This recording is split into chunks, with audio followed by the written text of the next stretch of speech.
During the WWF's New Generation era, the company was in a pretty rough spot. The fallout from the steroid trial had a bad effect, and Vince McMahon, God help him, had to push smaller, more athletic guys like Bret Hart and Shawn Michaels to carry the workload. Deep down, you just know Vince was still desperate for that giant, super muscular powerhouse to come along that he could push to the moon. So here comes Anthony Norris, a man who would soon become known to the wrestling world as Ahmed Johnson. And Ahmed most definitely had the look that Vince McMahon liked. He was huge, he looked intimidating, and when he walked down the aisle, you really did believe he was about to rip someone's face off, even if you don't want to admit it nowadays. The WWF pushed Ahmed pretty hard during late 95 and early to mid 1996, but as we have seen so many times in wrestling, the push turned out to be a huge waste of time. Ahmed went from being a WWF prospect to a pro wrestling joke, and many believe it was all Ahmed's own fault for the way he carried himself. So let's look at the rise and fall of Ahmed Johnson as we figure out exactly what went wrong.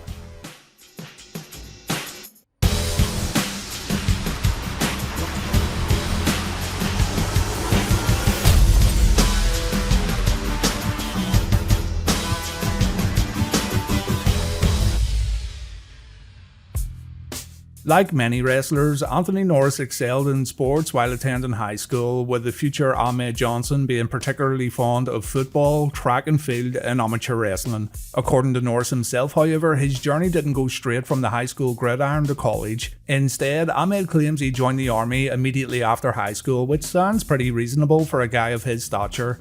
The reason he left the military? Well, this is where the tall tales of Ahmed Johnson begin, because according to Ahmed, he was honourably discharged after he decided to strike his captain.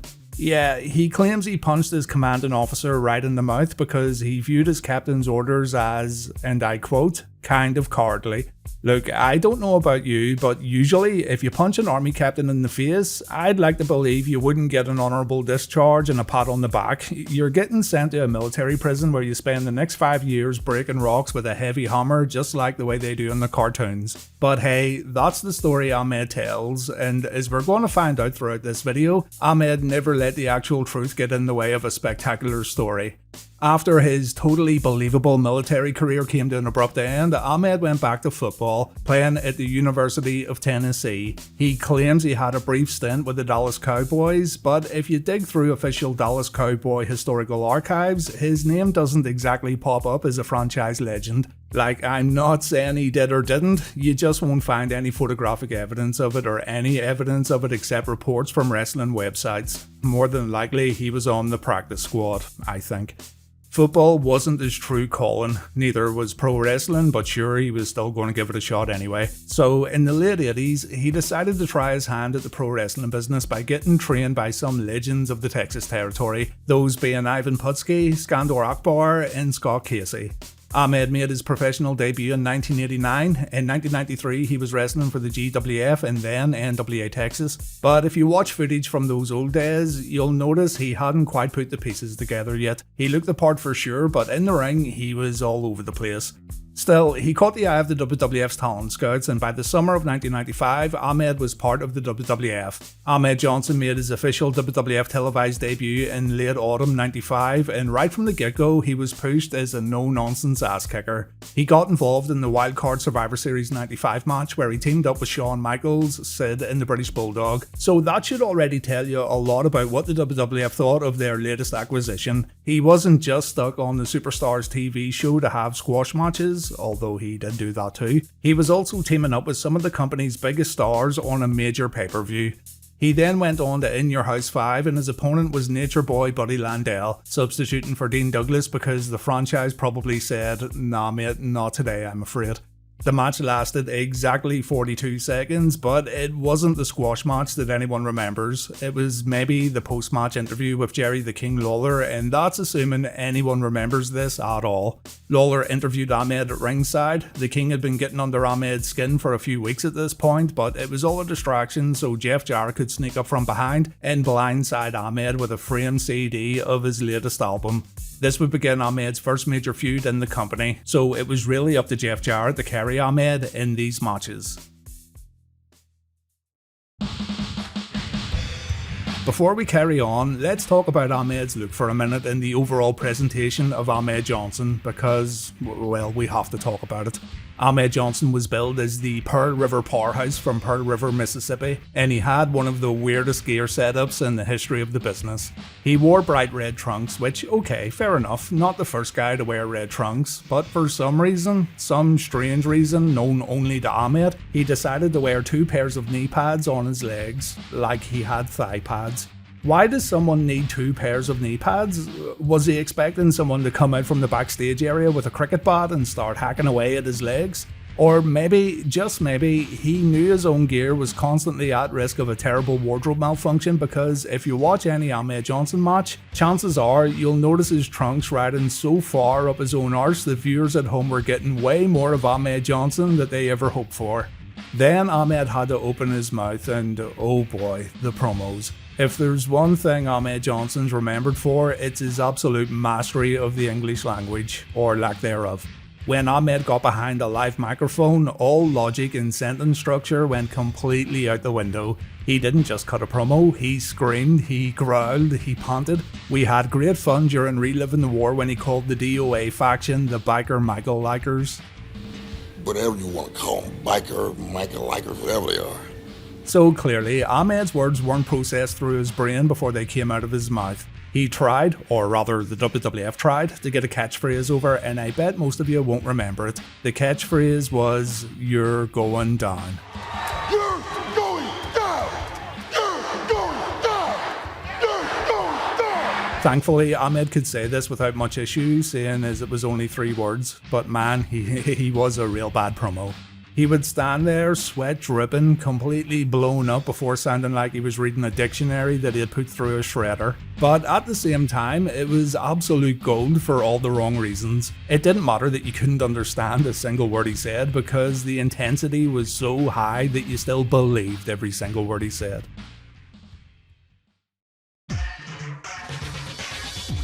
After getting done with Double J, Ahmed moved on to his next rivalry, a rivalry with the bizarre Goldust. Goldust's character back then was incredibly controversial and Ahmed wasn't immune to Goldust's antics at all. As a matter of fact, the antics looked even more absurd, seeing as Dustin was going after this absolute powerhouse who would happily eat him for dinner and not in the way Goldust wanted.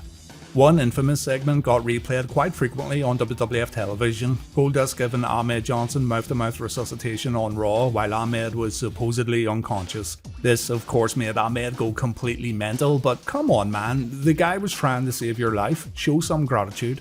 When the two finally met at the King of the Ring 1996 show, Goldust put his Intercontinental title up for grabs and Ahmed won the belt after hitting the Pearl River plunge. This was a historic moment right here because Ahmed officially became the first ever African American Intercontinental Champion in WWF history. And even though much of this video is going to be in jest and we're going to point out a lot of hypocrisies when it comes to Ahmed Johnson, becoming the first black IC champion in company history is something no one will ever take away from him.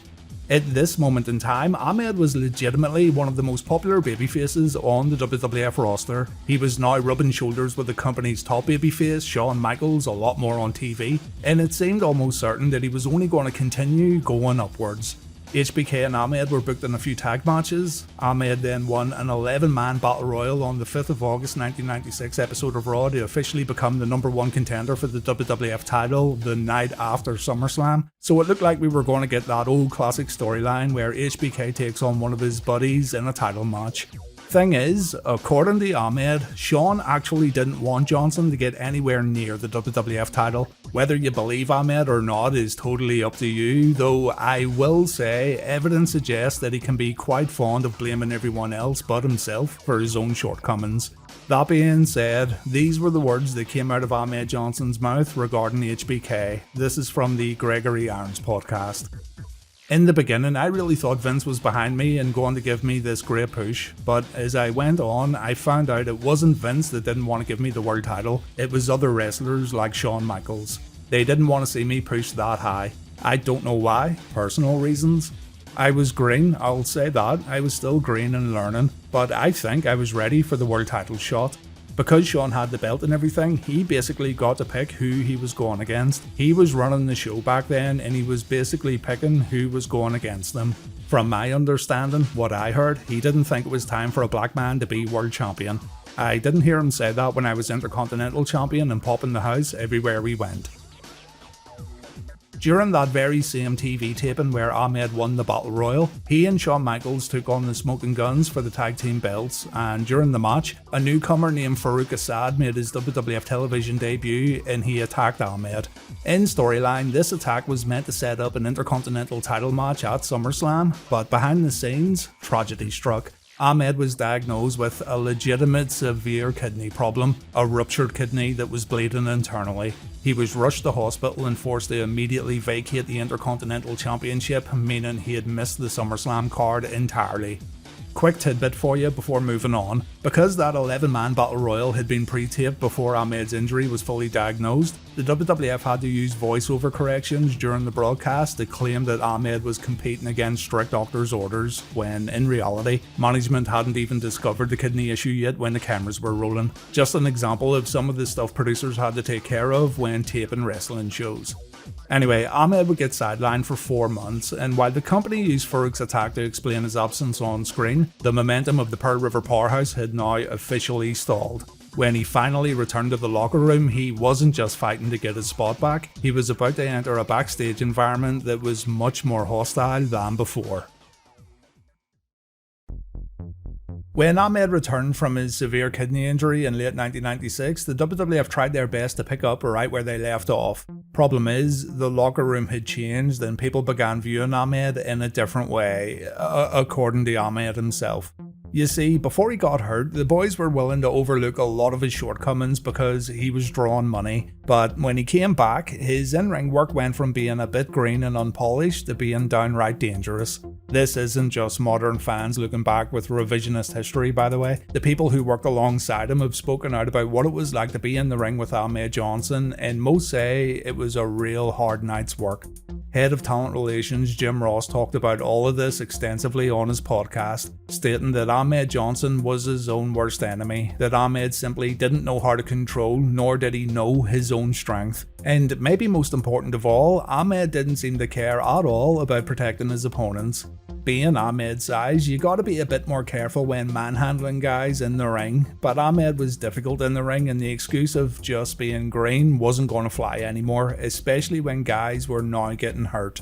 Bruce Pritchard said the same on his podcast. He said that management spent endless hours pulling Ahmed aside while trying to tell him to go easy or he's gonna end someone's career out there, but it just didn't click. It's pretty obvious Ahmed lost his push because instead of improving, he seemed to be getting worse. But old Ahmed, he thinks different. Instead, he thinks it was Shawn Michaels and Triple H who stopped his push, and well, yeah, okay, that isn't out of the realm of possibility at all. But the thing is, we can all see Ahmed's work with our own eyes, and we can see how bad he had gotten in the ring. If he was a liability and dangerous to work with, then, yeah, maybe you shouldn't get pushed so much, you know?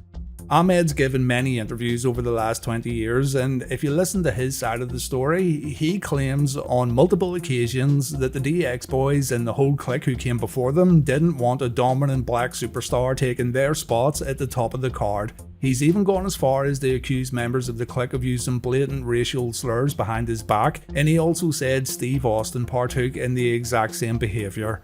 These are some incredibly heavy accusations, and we all know that racism within wrestling very much existed. But if you look at what the rest of the locker room says, even from other black wrestlers who worked for the WWF at the time, the reality of all this seems to be a whole lot different. When reading and watching interviews about what others thought of Ahmed, they didn't dislike this man because of his race, they disliked him because they thought he talked way too much shit.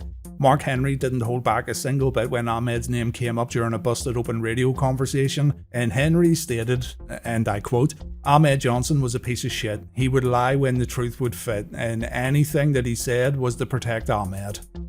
Henry explained that there was a conversation in the locker room regarding Ahmed's claims about Steve Austin and others being racist, and the consensus among everyone was that Ahmed was fabricating these stories as a way to excuse his own failures and his own ability to get along with the rest of the boys in the locker room. Henry also talked about Ahmed trying to spike his drink, and instead of me retelling the story, we'll hear it from Mark himself. This is from the Steve Austin Show on Podcast 1.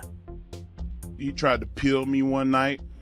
You know, I went out, ate with him and Faarooq, and I turned my drink up, and then it's 2 somas in my water. I don't drink alcohol. Ain't no telling, 2 somas could have killed me for all I knew. It might not have, but I'm like, look, guys, somebody got to answer for this. What happened? Who put these in my drink?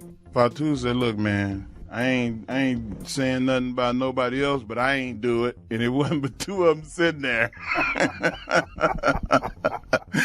And I love Junior for it. Yeah. And we sat there. I said, look, go on finish your meal, because I'm going outside, and, you know, we're going to handle this when you come outside. And 30 minutes go by.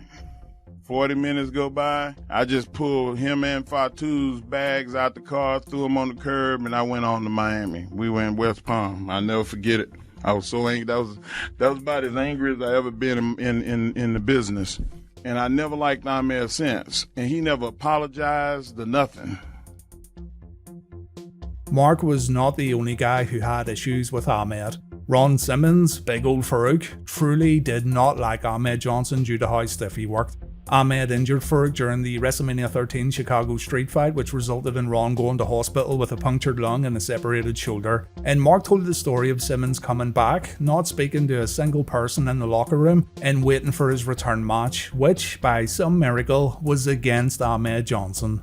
Ron proceeded to beat the crap out of Ahmed throughout the duration of the bout, as you'd fully expect him to. But the issue I have here is that there's actually no record of this match. We've got Ron coming back after WrestleMania and having a match against Phineas Godwin on a house show, and then the next time Faarooq met Ahmed in the ring was during the 3-on-1 gauntlet match at In Your House Cold Day in Hell. So take from that what you will. It could be a mix-up, or there's just no record of the match available online.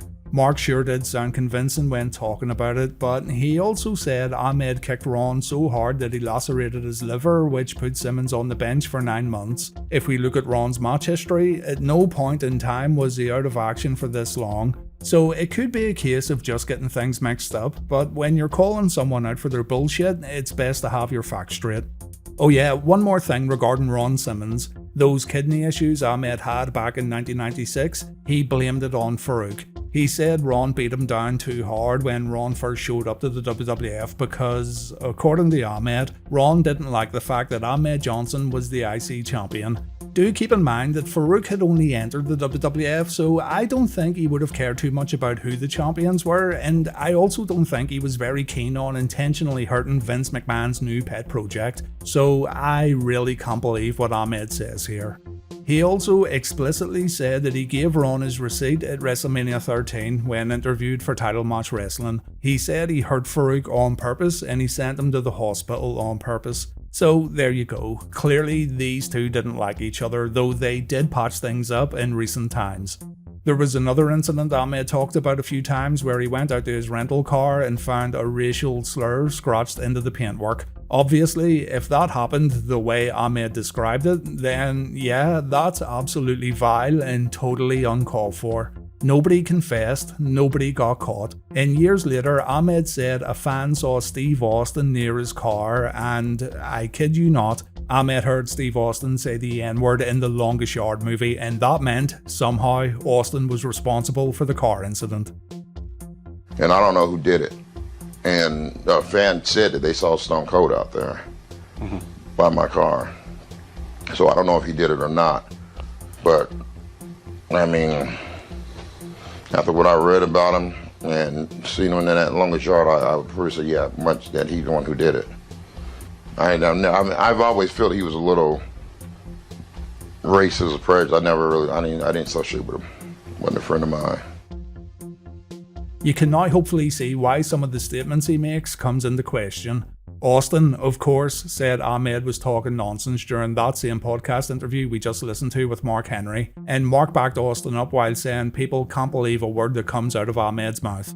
So really what we're left with is another pro wrestling story where something serious may have happened, but the details are impossible to nail down. When you look at how badly Ahmed was viewed by a lot of guys from that era, especially the Nation of Domination boys, it then becomes another example of the bigger issue that surrounds Ahmed Johnson. That being, whether it was fair or not, a lot of his peers just didn't believe him and they didn't see him as a victim. Instead, Ahmed came across like someone who blamed everyone else when things started going wrong. All that being said, when it comes to racism in the WWF during that era, you'd be burying your head in the sand if you tried to say it didn't happen. It just so happened that Ahmed had a reputation with both the guys he worked with and the fans he worked in front of, which makes his words seem a little hollow. Had these accusations came up in more recent times in front of fans who cared more about Ahmed, then I do think they would have been taken much more seriously.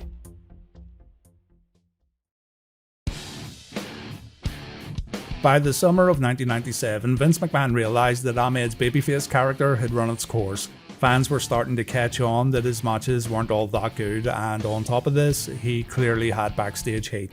Ahmed had been feuding with Faarooq in the Nation of Domination, a feud that I actually enjoyed even though it stopped and started way too many times due to injuries. But on the June 16th, 1997 episode of Raw, Ahmed turned heel when he joined the Nation of Domination and he turned his back on The Undertaker after a tag team match. McMahon wanted to book Ahmed against The Undertaker for the WWF Championship at In Your House Canadian Stampede, which would effectively give Ahmed one more shot at the big time. But just like before, Johnson went down with another injury, a knee injury this time that was going to take him off TV once again.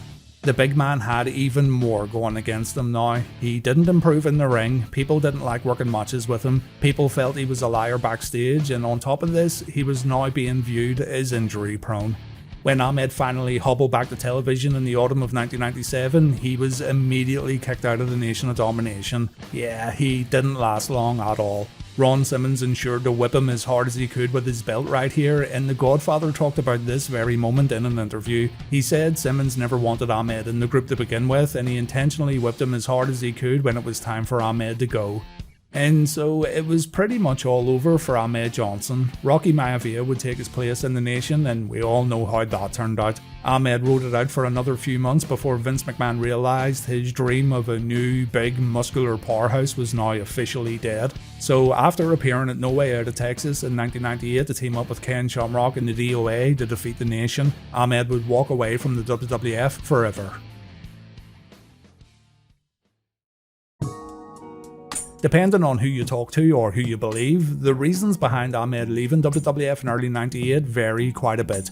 Jim Ross said it was a combination of his endless injuries, his poor ring conditioning, and the fact that the locker room just didn't want to work with him anymore. But if you listen to the shoot interviews Ahmed's given over the years, he claims one of the reasons he left was due to a creative pitch that he wanted absolutely nothing to do with. Ahmed said creative approached him with a storyline involving the Truth Commission. He said, "What they wanted to do was hang me from a rope.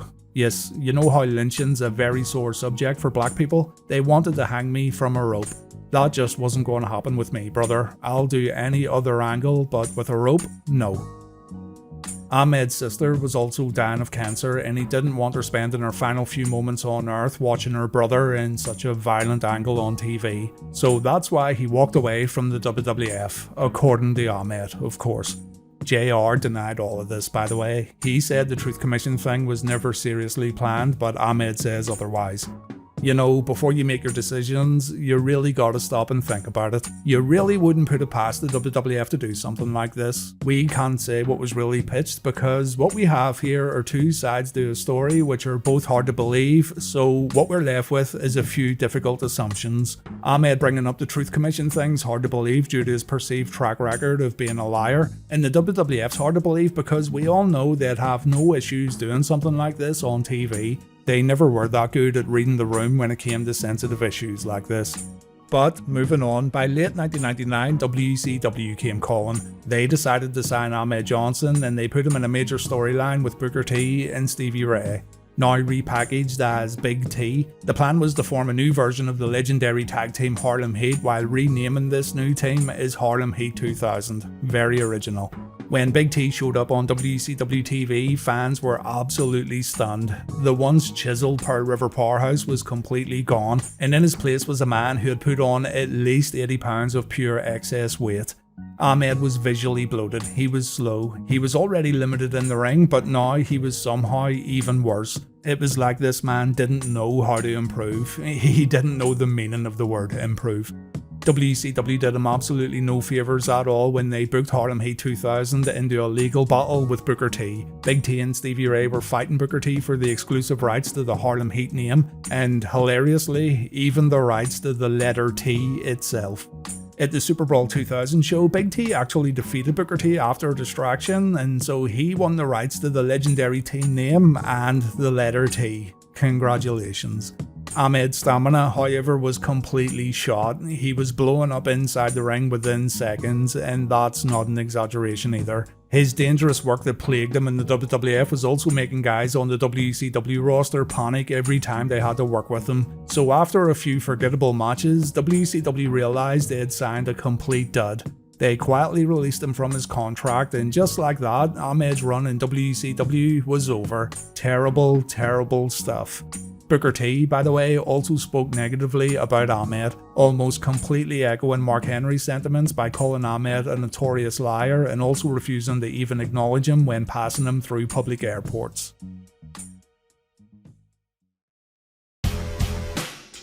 So what legacy does Ahmed Johnson leave behind? On paper, he had absolutely everything Vince McMahon wanted. In those early days, he had an incredible physique, and whether you want to admit it or not, he did have a connection with fans that even Vince's money couldn't buy. The problems begin when we remember that, at its very core, pro wrestling is all about cooperation in the ring. You can look the part, you can have cool music, and yeah, Ahmed Johnson did have cool entrance music, but if the locker room views you as dangerous in the ring and also dishonest outside the ring, well, you're not going to go very far. The best way to wrap it up, I suppose, is by saying Ahmed Johnson didn't fail because of a lack of opportunity, but rather he failed because he couldn't survive in the Shark Tank. It's important too that we don't ignore the things Ahmed said he heard or the things that were said about him while working in WWF. There's no smoke without fire, and we already know way too much about how the WWF operated back then to not just dismiss Ahmed as a complete liar. But with so many people in the locker room saying the same things about Ahmed, even those with the same skin colour as Ahmed, then yeah, you gotta think a bit more critically maybe. But let me know what you think in the comments down below, and until next time, thank you for watching, and please take care.